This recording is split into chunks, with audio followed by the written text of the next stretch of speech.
và Quốc Thuận. Xin chào mừng quý vị đã đến với chương trình Vợ chồng son. Kính thưa quý vị, chương trình Vợ chồng son nhận được sự tài trợ của nhãn hàng bột giặt nhiệt APA sạch tinh tươm. Xin cảm ơn APA. Vừa mới gặp có thời gian cứ sắp sáp lại đòi nắm tay. Rồi còn lại hung nữa. Sau này anh làm quá cái em bỏ chạy 3 năm. Kính thưa quý vị, mời quý vị dành một tràng pháo tay để cùng gặp gỡ và đón chào cặp vợ chồng đầu tiên. Xin mời hai em giới thiệu về mình. Xin chào chị Hồng Vân và anh Quốc Thuận. Em tên là Thịnh, là nghiệp vụ của em là tài xế lái xe. Năm nay em 29 tuổi rồi. 29 tuổi. Dạ vâng. Nói nghe là Thịnh. Dạ. Thịnh là lái xe gì? Em lái xe chở lãnh đạo của công ty ạ. Dạ. làm việc trong công ty đúng Dạ không? đúng rồi Là ạ. em ở thành phố Hồ Chí Minh hay là ở tỉnh? Dạ em công tác ở Bình Dương ạ. Bình Dương. Dạ đúng rồi ạ. Rồi, còn em? Dạ em chào chị Hồng Vân, chào anh Quốc Thuận. Em tên là Ngọc Linh, em năm nay 23 tuổi. Rồi, 23 chào tuổi. Ngọc Linh. Ngọc Linh. Ngọc Linh đang làm cái gì? Dạ hiện tại em đang làm nhân viên lễ tân của khách sạn. Vậy hả? Thịnh và Linh là cưới nhau lâu chưa? Dạ tụi em cưới đến ngày hôm nay là cũng khoảng 15 tháng rồi ạ. 15 tháng, vậy thì chắc chắn là có một em bé rồi. Dạ hiện tại thì đang Em có bé đang lớn dần ở trong cơ thể vợ em ạ. Đang lớn dần trong bụng Mấy tháng mẹ. vậy? Mấy tháng vậy? Dạ em bé được 7 tháng. Chúc mừng hai em. 7 tháng rồi mà thon thả không ai nhận ra luôn hả? Rồi, hai vợ chồng em là quen nhau trong trường hợp nào? Dạ hai vợ chồng em quen nhau cách đây 8 năm ạ. Ủa nhưng mà quen nhau lúc đó làm sao ta? Thì lúc đó là trong xóm em có 2 anh bạn trai, thì ảnh cứ lên trên khu vực của cô gái này ở đó, thì cũng rủ em theo rồi để cáp cho em với cái bé này luôn. Thì sau đó cũng quen tìm hiểu, và bây giờ 2 anh kia đã đi tìm kiếm một phương hướng khác. Em thì vẫn theo đuổi con này kia tới 8 năm nay, thì bây giờ mới gọi là vợ. Giết á, đi theo giết Dạ, đi 8 theo năm viết luôn ạ. Trải qua nhiều vất vả lắm chị Hồng Vân với anh Quốc Thuận ơi.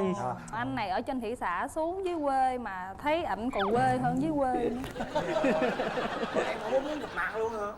Dạ Rồi định bỏ chạy hay sao? lúc đó là cũng xém bỏ chạy rồi, mà tại sau này anh làm quá cái em bỏ chạy 3 năm. Làm quá là sao? Là tại vì Nói đi.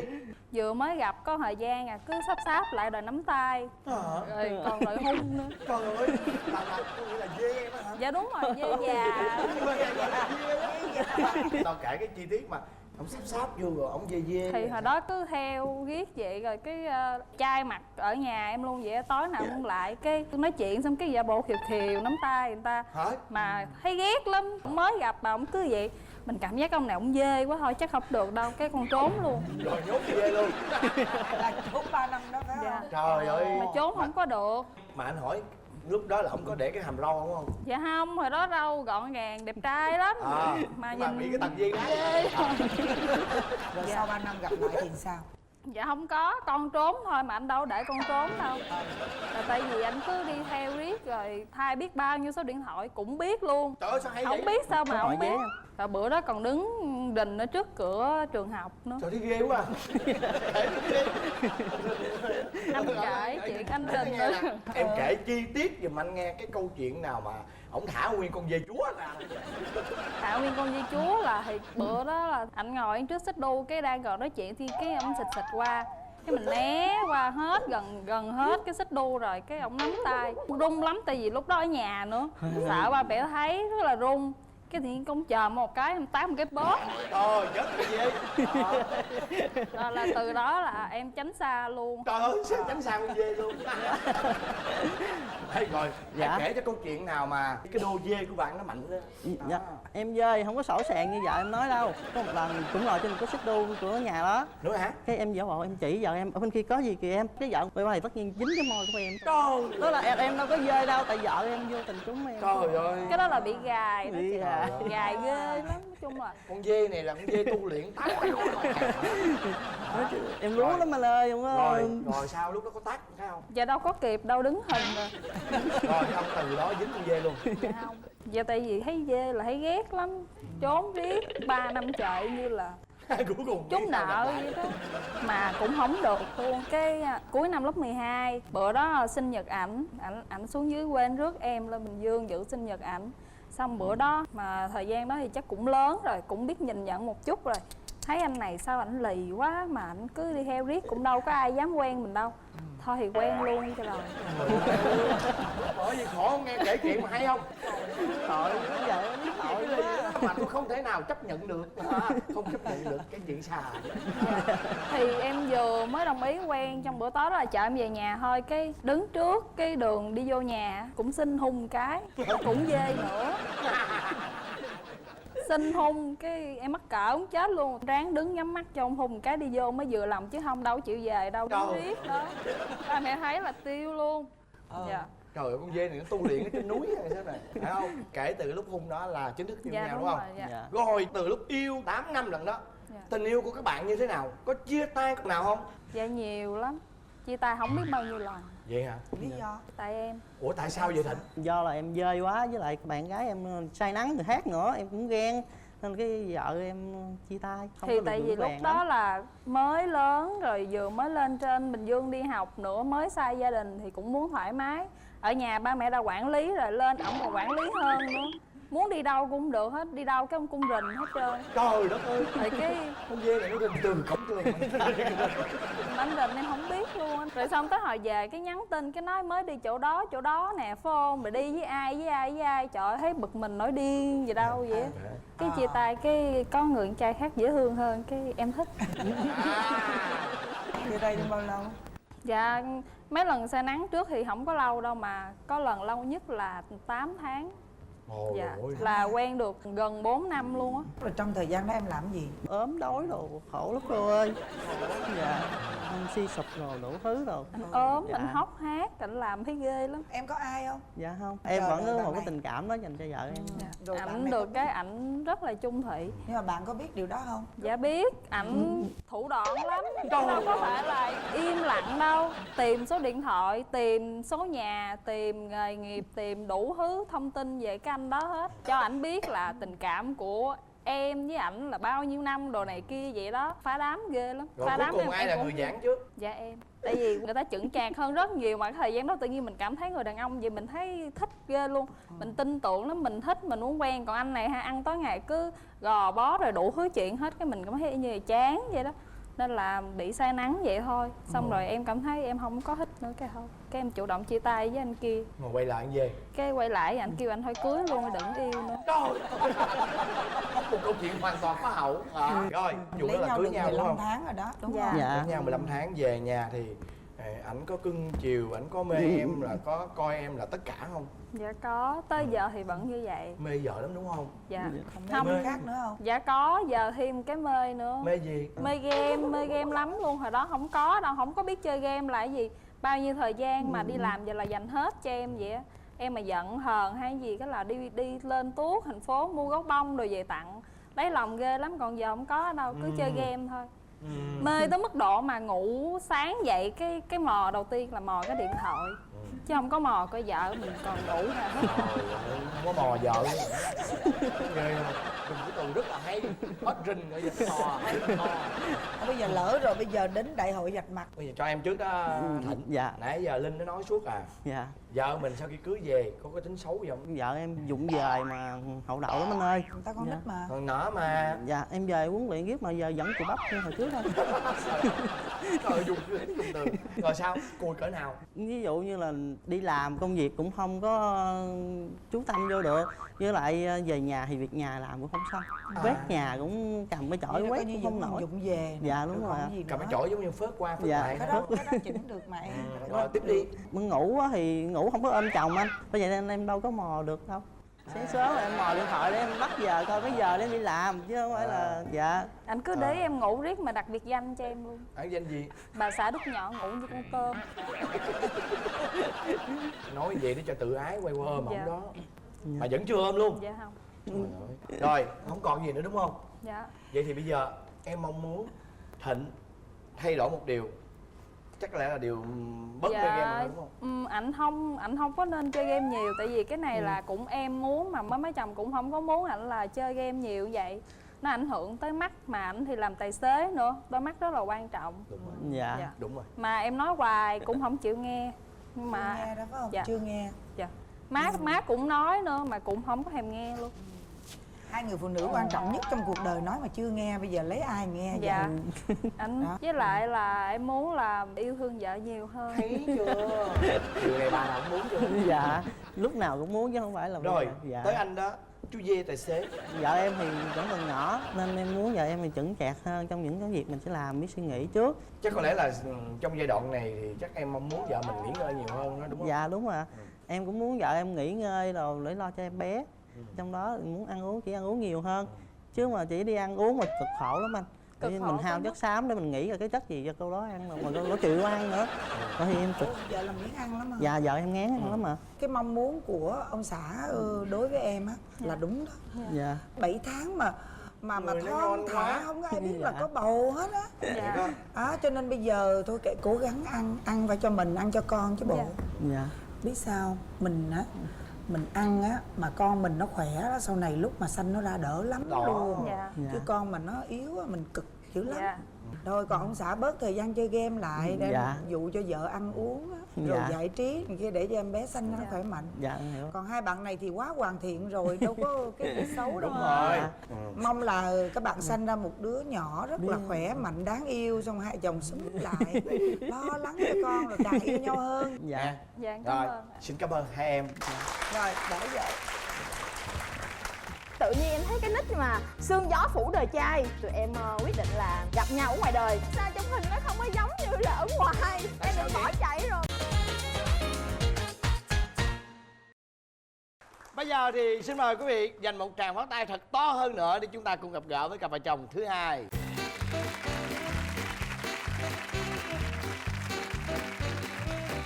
Chào hai em, rất vui được gặp hai em tham gia chương trình Vợ Chồng Son. Bây giờ xin mời hai em giới thiệu về mình. Dạ, em tên là Tini, em năm nay 29 tuổi. Công việc của em là đang là bên ngành cứu thị trường. Tini hả? Dạ, đúng Ủa, rồi. tên thiệt luôn hả? Dạ đúng rồi. Là họ gì? Em Nguyễn Lê Tini. Nguyễn Lê Tini. Dạ đúng. Trời ơi. Sao lại có cái tên ngộ vậy? Vì cái thời điểm mà sinh em ra á, là lúc đó là ba em cũng rất là mê đá banh. Và cái thời điểm mà năm 88 là có Platini. Dạ đúng rồi. Đúng chưa? Cầu thủ nổi tiếng của đội Pháp đúng Dạ, không? đúng Rồi mời em. Dạ, chào chị Hồng Vân, chào anh Quốc Thuận. Em tên là Lê Thị Phương Chi, năm nay em 28 tuổi, em là giáo viên mầm non. Rồi, Tini và em, Dạ. hai vợ chồng gặp nhau trong trường hợp nào? Em gặp ảnh là lúc em chat với nhau, lúc đó là buổi chiều, mưa tầm tã hết, em buồn lang thang trên internet. Xong mà em tự nhiên em thấy cái nick mà sương gió phủ đời trai. Cũng đời trai. Dạ, em thấy cái nick này nó lạ quá. Cái xong rồi em mới vào em chat. Nhưng mà thường á là những người mà chat với em á toàn là hỏi tên gì rồi ở đâu rồi cho xin webcam. Nhưng mà cái anh này á chat với em á không hề hỏi những thứ đó luôn. Anh nói là anh ơi mình nói chuyện nha. Cái xong ảnh cũng kêu là mình nói chuyện đi em. Rồi ngồi nói huyên thuyên hết mà không hề hỏi tên gì, địa chỉ ở đâu, số điện thoại là gì hết. Không hề ép nick nhau luôn. Tại vì ông sợ em hỏi tên ổng á.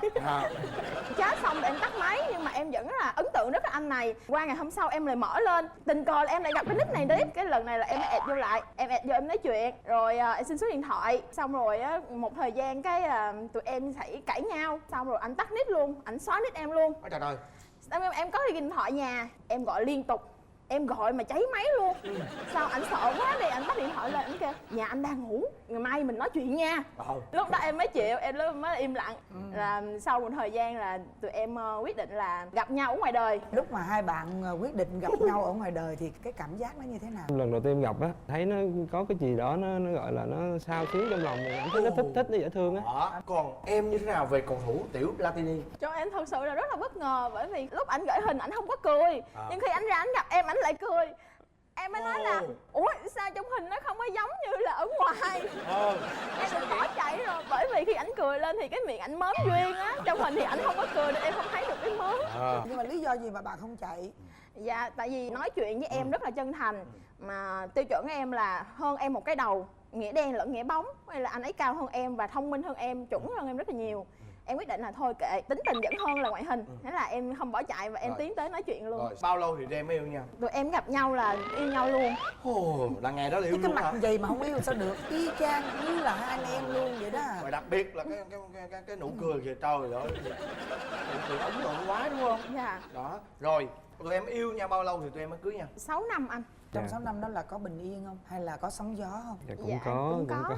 Có một lần đó là lúc đó tụi em đang quen nhau rồi. Ảnh chưa có lên Sài Gòn ảnh học mà còn ảnh còn dưới Long Hải. Rồi em đọc được một cái tin chat Yahoo của ảnh với một con bé học chung trường. Anh sắp sửa lên Sài Gòn học nè, em có muốn đi lên Sài Gòn học chung với anh không? Có gì anh em mình lo với nhau. Mà trong khi là mình đã có bồ rồi mà mình còn rủ người ta lên học chung, rồi anh lo cho nữa là sao? Cái là em giận đùng đùng, em cắt điện thoại luôn, em xóa Yahoo, em gọi về em nói chia tay đi, không quen nữa. Rồi lúc đó Tini thì sao? Thì lúc đó em biết là vợ em đang hiểu nhầm, bởi vì nói chuyện qua lại với nhau mà vợ em chỉ đọc được phần đầu thôi. Còn phần sau đó là có rủ người ta lên nhưng mà không có ở chung với nhau, và lên để hướng dẫn chỉ bảo thôi chứ không phải là bắt cá hai tay. Cho lúc đó vợ em mới giận, thì em hiểu như vậy cho nên em cũng cố em thuyết phục, em năn nỉ. Dạ. Bây giờ mình lấy nhau về rồi, Mặc dù 6 năm nhưng mà có bị sụp đổ, có bị vỡ mộng về những cái tính mà mình chưa biết không? Sau khi mà lấy nhau về rồi á thì em mới biết thêm là ảnh rất là mít ướt, với lại á ảnh xoay xung quanh vợ quá nhiều. Xoay xung quanh vợ Dạ. là sao? Thế là lấy vợ làm trung tâm đó vậy. chỉ có coi vợ là trung tâm của mình. Dạ, em chiều mọi thứ, ví dụ như vợ em muốn thế này, vợ em muốn thế kia là em chiều hết. Đó, cái chung là vợ em là thủ đô của lòng em đó. Đó. Mà cái đó là tốt chứ hả? Đúng không? Dạ, nhưng mà có nhiều cái em thấy rất là phiền. Em nói là thôi anh hãy bớt xoay xung quanh em lại đi, anh hãy tự quyết định cái đó của anh đi. Anh đừng có vì em nữa. Với là mỗi lần á mà cãi nhau á, em chưa kịp khóc nữa là quay qua là thấy là ảnh đã nước mắt ngắn nước mắt dài rồi. Xong rồi em không giận được nữa, em thương quá đi, em nói thôi mình về đi anh. Đúng là ảnh là người quá nội tâm đúng không? Dạ. Rồi ủa nhưng mà là hai vợ chồng em bây giờ là đang ở đâu? Dạ, hiện tại thì tụi em đang ở chung với bên gia đình vợ em. Rồi em với lại gia đình vợ có thuận thảo không? Bên gia đình vợ em thì sống rất là hòa thuận vui vẻ chứ không có vấn đề gì hết. Em và bên gia đình chồng thì như thế nào? Lúc mà quen nhau á, mặc dù là thời gian dài nhưng cái thời gian mà tụi em về dưới Long Hải thì nó rất là ít. Xong rồi sau khi lấy nhau á thì mẹ chồng em á, hai mẹ con chưa có hiểu ý nhau nên đâm ra là có lục đục với nhau. Ví dụ như lúc mà em mới vừa cưới xong á, rồi có một cái cô hàng xóm của qua chơi, cô hỏi là lấy vợ ở đâu vậy, dâu ở đâu. Cái vợ má chồng em kêu á là dâu ở Sài Gòn. Thế là cô hàng xóm đó cô mới nói là sao không lấy quê mình, chứ mà Sài Gòn đâu có biết làm cá làm mắm làm khô gì như mình đâu. Em nghe thì em rất là buồn, mà má chồng em thì lúc đó là im lặng, má không nói. Em nói với chồng em là nãy có cô hàng xóm nói với má vậy á, em rất là buồn. Thế là ba chồng em với lại chồng em làm bồ cô đã thư giữa em với lại mẹ chồng của em. Tức là làm quề lại hả? Dạ. Đứng giữa Ủa để nhưng hòa mà giải. mẹ chồng em đâu có nói gì đâu. Nhưng mà mẹ nói em còn biết được là mẹ phật lòng em chỗ nào, hoặc là mẹ không vừa ý em chỗ nào, em sẽ cố gắng để hợp với mẹ hơn. Nhưng mẹ em thì rất là kín đáo. Mẹ có buồn em thì mẹ cũng để trong lòng, chứ mẹ không hề nói với em biết là tao giận mày chỗ này, tao giận mày chỗ kia. Nên là nhiều khi em cũng vô tâm, em vô tư, em không hề biết là má giận em chuyện gì. Nhưng mà bây giờ thì như thế nào? Bây giờ vẫn vậy, anh má vẫn ít nói chuyện với em. Nhưng mà em có biết lý do, tức là má giận về điều gì không? Ngay lúc đó thì em không biết, nhưng mà sau đó thì được ba chồng tư vấn cho em, kể em là má mày buồn vậy đó, má mày buồn gì mày về mà mày đi vội quá mà mày không mua quà cho thằng Út, mà mày về không mà nó trông mày mấy bữa nay. Thì lần sau nhớ nha con, về thì nhớ mua quà thêm cho thằng Út. Đó, ba chồng em thì rất là tâm lý về chuyện vậy. Em biết nên là em mỗi lần về là em mua quà. Vậy Tini thì sao? Em cũng có nói chuyện riêng với mẹ. Thì mẹ thực sự thì mẹ không có ghét gì, nhưng mà do mẹ giận vậy thôi, chứ không phải là mẹ không thương con dâu. Vậy thôi, bây giờ nhân cơ hội này đi, em nói gì với mẹ đi. Qua chương trình này con muốn nói với mẹ là do vì con mới cưới, con chưa có quen nếp của nhà mình. Con xin mẹ bỏ qua và hãy mở lòng hơn với con, dạy dỗ con nhiều hơn mỗi khi con làm gì đó sai. Mẹ đừng có buồn con. Thời gian con về dưới đó không nhiều, nhưng con sẽ cố gắng hết sức để con có thể không làm cho chồng con và ba chồng con buồn vì chuyện của hai mẹ con mình nữa. Nhân đây tiếp lời của cô dâu thì Vân cũng xin chia sẻ với chị một chút. Thực ra thì Vân cũng có những lúc Vân buồn một ai đó. Thì thường khi mà ở cái lứa tuổi của mình đây thì mình buồn thì mình khổ. Cho nên là Vân nghĩ rằng ở cái lứa tuổi này chúng ta cứ cởi mở, chúng ta có thể quên đi hoặc là gạt đi những cái không cần thiết để nó ảnh hưởng đến sức khỏe của mình. Đó là cái điều mà Vân thấy là cần thiết nhất ở lứa tuổi mình. Điều thứ hai nữa là quan niệm của Vân, mình xem con như con ruột, thì có điều gì mà mình chưa hài lòng thì mình nói. Mình dạy con dâu cũng như dạy con mình vậy đó. Thì nếu con dâu mình tốt, con dâu mình nó lãnh hội được những cái điều mình dạy thì thành ra là con ruột mình, là thằng con trai mình, đó là cái đối tượng thụ hưởng đầu tiên những cái điều mà mình muốn. Đó thì theo Vân thấy là chị nên cởi mở, chị nói ra một lần để cho cháu sửa, thì điều đó nó sẽ mang lại hạnh phúc cho con trai của chị, cho bản thân chị. Thì nhân cái việc này thì Vân cũng mong là chị thử một lần đi, chị cởi mở để tiếp nhận cái lời xin lỗi của con dâu mình. Với con trai thì con trai cũng đã nói với mẹ rồi đúng không? Hôm nay thì nếu Tini có điều gì muốn nói thêm nữa với mẹ mình thì đây cũng là một cơ hội cho em. Thì nhân đây thì con cũng muốn nói với mẹ một điều rằng là vợ con thì cũng mới về nhà, mình cũng chưa có quen được cái nếp sống nhà mình, thì mẹ cũng dành thời gian nhiều hơn để chỉ bảo cho vợ con, để vợ con có thể là tiếp thu được và có thể là làm quen được cái môi trường của nhà mình. Thế còn mẹ vợ thì sao? Hôm nay mẹ có đi theo em không? Dạ hôm nay có mẹ vợ đi theo. Ủa có mẹ vợ ngồi trong trường quay không ạ? Dạ có, mẹ em ngồi đây. Rồi, nhân đây thì trời không. ơi, bây vậy giờ chúng ta không nhìn máy quay nữa mà nhìn thẳng luôn. Đúng rồi. Có điều gì muốn nói với mẹ không? Nhân cái buổi ngày hôm nay thì con cũng muốn cảm ơn ba mẹ đã hỗ trợ cho hai vợ chồng tụi con và cũng thương yêu tụi con hết mình. Và trong cái thời gian tụi con sống chung với nhau thì nếu mà có chuyện gì tụi con chưa làm tốt thì cũng mong ba mẹ chỉ bảo tụi con nhiều hơn. Dạ con xin cảm ơn. Trời ơi. Chị có thể tin được là đây là một đứa con rể mà không phải là rể mà có thể là con trai của mình được. Tại vì những lời nói của bạn này rất là chân thành. Coi như bạn nói chuyện với mẹ vợ mà y chang là cái ánh mắt đó giống như là nhìn mẹ mình vậy đó. Thì đó thì rất mong là xong chương trình này á, thì mẹ của chú rể đó sẽ cảm thông và sẽ mở lòng với lại cô dâu ha. Rồi bây giờ mới tới tôi nè. Tôi chúc cho hai vợ chồng em nha, sau chương trình này về nhà hai vợ chồng yêu thương nhau, thấy không? Và sẽ có một thiên thần xuất hiện trong gia đình của mình. Và nếu như được thì hai thiên thần luôn nha. Rồi. Em cũng cảm ơn anh chị và cảm ơn chương trình.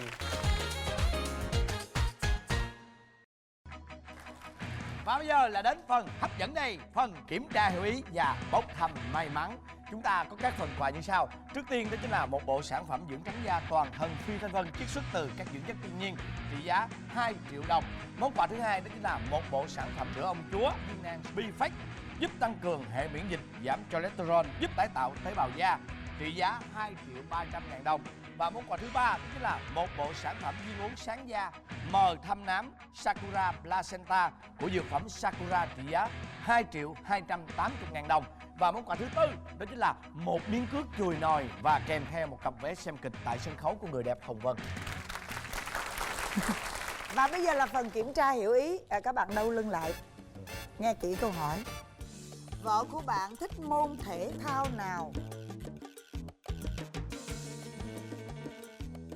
Bây giờ mời cặp vợ chồng Tini quay qua. Vợ của Tini thích môn thể thao nào? Hand nhảy dance, nhảy. Hay. Rồi bên đây. vợ chồng của Thịnh và Linh. Vợ quay qua. Cầu lông, bóng chuyền. Trời ơi. Xong à.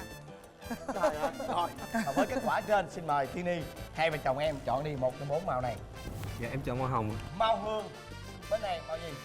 Anh chọn đi. Màu xanh. Màu xanh đúng không? Chị màu đỏ. Vâng, tôi màu vàng cho đàn ông. Thuận và chị Vân sẽ mở trước. Mời quý vị đếm từ 1 tới 3 nào. 1, 2, 3.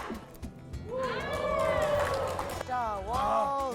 Rồi, mời hai cặp vợ chồng chúng ta chuẩn bị. 1, 2, 3. Và như vậy khán giả của chúng ta có hai cơ hội nhận hai phần quà khi mà trả lời câu hỏi của chị Hồng Vân đưa ra.